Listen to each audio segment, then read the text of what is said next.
Hey friends, welcome back to Simply Home and Harvest, or welcome if you're brand new here. I'm Jen, and on this channel you're going to see a lot from the home, a lot from the garden, a lot of DIY projects, a lot of canning projects, a lot of things that you can do yourself to simplify your home. You might see the occasional grocery haul, but a lot of times I like to show you how you can make your own items that you buy as convenience items at the grocery store. So back last year in the end of the summer in 2022, I decided to try my hand at making my own homemade vanilla. It's something that I had been wanting to do for years.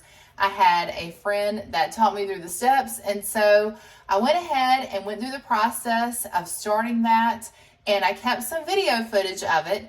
And today our vanilla is now it's almost 5 months old, not quite, but I want to show you how I started this vanilla and how we've gotten it to this point. This looks like pure vanilla, and it smells like it, and it tastes like it too. I'm going to show you how I did this from start to finish.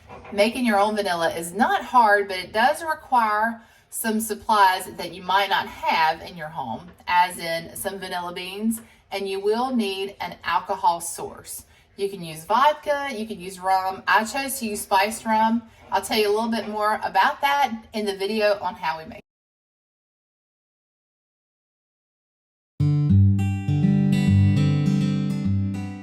So this is a bottle of pure vanilla extract that I picked up at Aldi, and this is what I typically use for my recipes.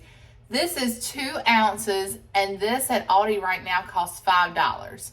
So that's the price of vanilla right now. Now, to make your own homemade vanilla, there is some cost involved. So I did have to order the vanilla beans online, and I will put the link in the description box below so that you'll have the information on how you can order those. And then we did have to buy the alcohol at the store. So we ended up purchasing Captain Morgan spiced rum to use for our homemade vanilla. And I did the math, and even with the cost of the rum plus the cost of the vanilla beans, we still come out cheaper in the end than we would to buy our own vanilla, based on this is 2 ounces and we have a quart of vanilla.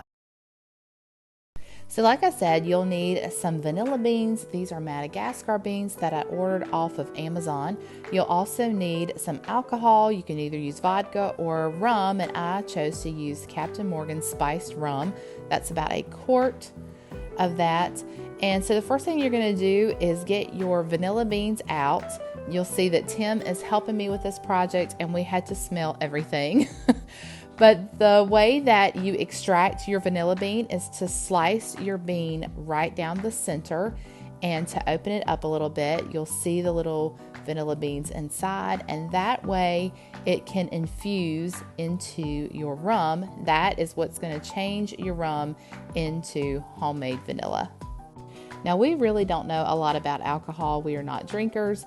So if you need to call on someone to go and get it for you, that is completely fine. And that's exactly what I did. I actually had a relative go to the store and pick this up for me because they knew a little bit more about what to get. Now, most people choose vodka when making homemade vanilla, so I guess that's just a preference thing. I chose to use the spiced rum.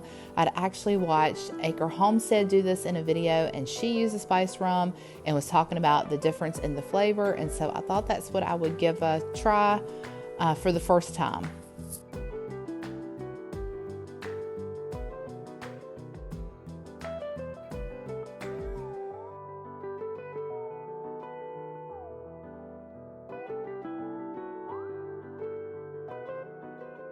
We did determine that this would make 2 pint-sized jars.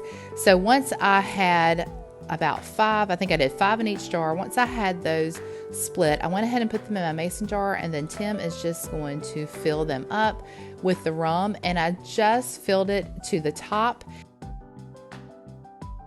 This is a very easy project. It just does take a lot of patience because it takes about 4 to 6 months to get that real vanilla taste. And some people would say let it sit even longer to get it at its best. You could also bottle this up and give it as gifts. But at this point, we just kept smelling it. But at this point, it was just a strong alcohol. It took probably a good month or two before we really started to smell that vanilla. So patience is definitely key with this project.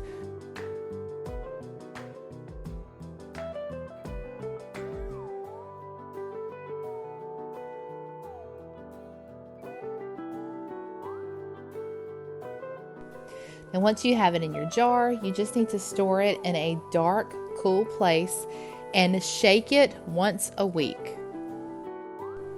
Another tip is to write the date on top that you started the process so that you'll know where you are. And this is a fun project. I really have enjoyed seeing the changes in it each week. I also wanted to take this opportunity to give you an update on the homemade apple cider vinegar that we started in late October.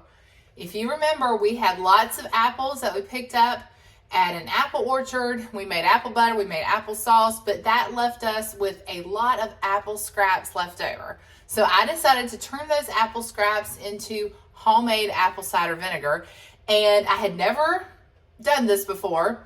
So I did a little research, watched a few not homeschool videos, that wouldn't work. Watched a few videos about it and learned the process of making your own homemade cider vinegar, homemade apple cider. Anyway, we made homemade apple cider vinegar. So I'm going to insert a picture of what this looked like before. I'm also going to add the link so that you can go back and watch that video on how we started our apple cider vinegar. But a lot of you have asked me, well, how is it going? Have you used it yet? And I will say for the first experience, I think we did okay. I would change a few things. I'm also leaking here, so that's going to smell wonderful when this video is over, because it definitely smells like apple cider vinegar. But we probably, all right, so we started the process on October the 25th, and a lot of the videos that I watched, a lot of the information that I was given said to wait about 4 to 6 weeks and let it do its first fermentation. And like I said, I'll show you a little clip of that. It was just putting our apple scraps into, I used a gallon-sized mason jar, filled it with water, a little bit of sugar, and then I would stir it every day. We stirred it every day. We did, sometimes forget, but we try to stir it at least every other day to make sure that no mold or anything built up. And we did a really good job, but I was supposed to let it go about, like I said, 4 to 6 weeks. Well, then the holidays came and I kind of forgot about it. We got busy doing other things. So it went a little bit longer. It went probably like 7 to 8 weeks. And then I heard some people say, oh no, you only let it go 2 weeks. So I don't know. All I know is by the time we strained it, and I failed to get a video of how I did the straining process, but I just used this strainer over just a glass pitcher and strained out all the apple scraps. And I was left with this. And let me tell you, it definitely smells like it has gone through that first fermentation process, because it'll burn your nose. It is very strong. And my family can attest to that, because when I take the lid off, everybody knows what I'm doing.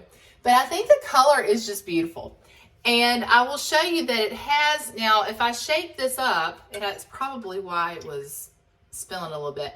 When I shake this up, the sediment that's on the bottom, will go throughout the vinegar.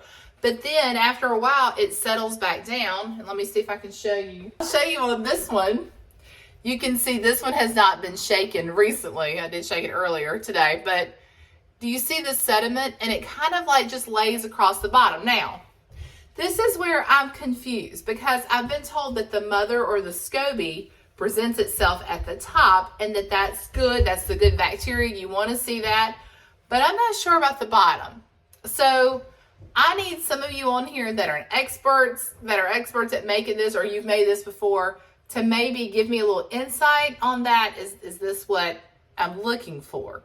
Like I said, it's got, the bubbles at the top, and it definitely smells like apple cider vinegar, but I'm just not sure about this, because I did do a pretty good job of straining it, I thought. So I don't know if this is sediment, if this is, like I said, the mother, but this is the point that we are at. So it's been about 2.5 months. And I'm told that at this point, you can just put it on a shelf, you can start using it, and it'll keep as long as it's cool in a cool place, a year or more.